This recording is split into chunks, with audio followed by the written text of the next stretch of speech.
well, not first, we'll just record it all.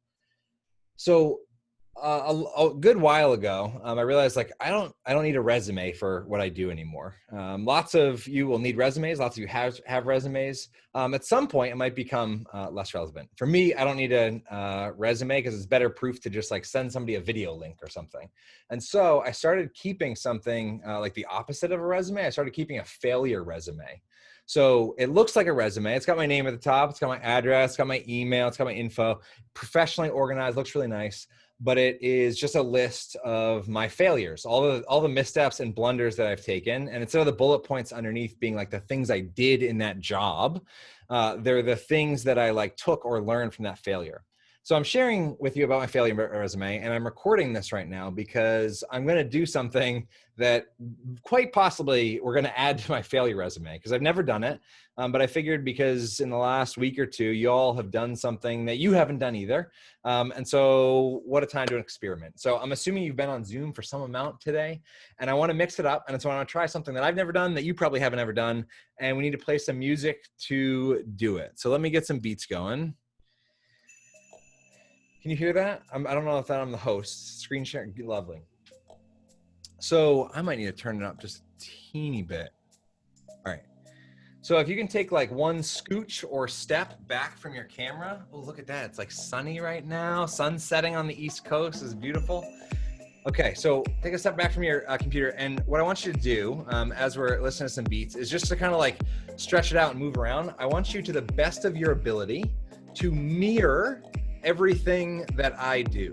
So just be looking at your screen, be in speaker view, whatever you need to do. Just be mirroring everything that I do, starting right now. So even as I'm talking and I use my hands a lot, you're just kind of mirroring what I do. And if I step back here a little bit, smash my hand into the camera, and I twist my hand all the way around. Ugh. Ugh. Whew. And then I gotta switch hands a little bit. Yeah, switch hands a little bit. Moving all the way around. Oh my goodness. Whew. All right. Get a little movement in here. Yeah, okay. I don't know about you. Standing, little like stretch there. Whew.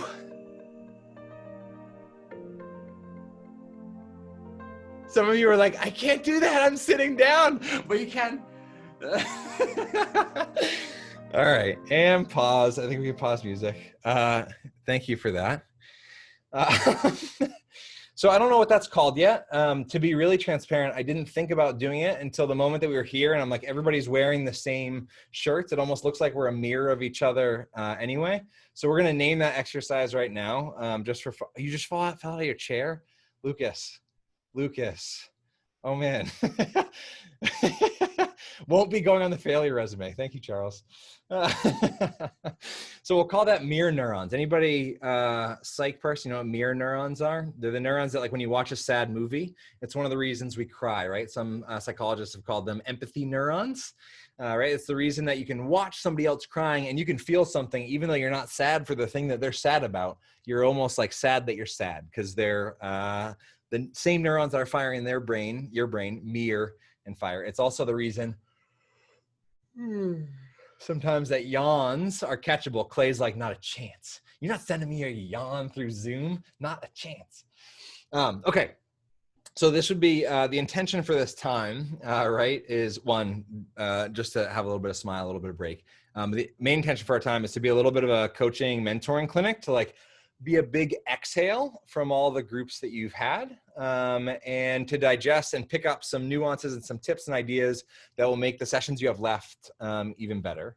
And so I want to recognize just right at the outset that every single one of you have had probably a completely different experience, which is a little not surprising because you've had completely different students as you've been going through this experience. And so I've got a structure that I want to add to that debrief, but first jump over to the chat. And I want you to think about, put one word and put it in all caps. If you can just jump cap lock or put caps locks on. Think about one word, not about how your session was or what you noticed or what you learned. Think about if you were to put the result of your time with students, like one impact. If you were to put one word to the impact that was had in your students? If you had to guess, right? You don't actually really concretely know probably because you didn't have a debrief with every student. But if you were to guess one word of impact, all caps, go ahead, drop that in the chat and hit send. Learning, vibe, connections, reassuring, relief, friend, encouragement, support, community, 16 followers. Lucas is like, yeah, this is a campaign to lift up my Instagram. Oh my goodness. Okay, too good. Registration, community, admiration, connection, lovely. Okay, so that is, that's useful because where did I put that? I'm assuming that most of you have heard this quote in some capacity. Can somebody unmute and just read that, just to put a voice to those words? We've heard them lots, but like applied to this experience, it's interesting, right? Whoever wants to unmute and just kind of read that to put some voice to it. I can unmute. Yeah. All right. I've learned that people will forget what you said. People will forget what you did, but people will never forget how you made them feel. Maya Angelou. How relevant is that, right? So like all the words there, I'm assuming that some of you also had groups that were like maybe a little bit more reserved, or you felt like you weren't reaching them. You felt like no matter what you were doing, it wasn't like something wasn't like working necessarily. But I think thinking about that impact, that result, and remembering that like as you go through this, the nuances, like those are the parts that get forgotten. And it gets lumped into like one larger result or impact-oriented moment. So all of that said, I'm looking on your spaces. This might be hard for some of you, but you might have to get creative. You've got 60 seconds. I'm going to play a song, if you can, to add some structure to our debrief and some visual structure, because our brains are wired to take visual data and encode it into long-term memory and language and numbers into short-term memory. So we could just verbally debrief this, but I want to add a visual. And if you need any more evidence of that, the phone numbers are actually chunked by hyphens. Because our puny little brains can't actually hang on to that amount of digits long enough to dial a telephone. So that's where the hyphen in a phone number actually originated, to make it easier for us to be able to remember. Whereas most of you could close your eyes and wherever you grew up, you could probably walk through in your mind, right? You got like, there's so much visual data in our brains, but there's no way you remember everybody's phone number that you've ever dialed or typed in. Not that we actually have to remember phone numbers anymore. Anyway, you got 60 seconds. If you can, to the best of your ability, grab something that's red, something that's green, and something that's yellow. Go. Red, green, and yellow. Red, green, and yellow. Wait, 3 separate things or yes, one 3 thing separate things. Okay. If you have one object that's all 3, that's weird, but I'd be intrigued to see it. Whoa, you're Ramante, very good. Nice, Angelo, looking good. It looks kind of bluish, but I'm cool with it. Oh, Bisha, what? Yes. You have one of those? Can you do one of those? Can you do it? Oh, nice. Okay.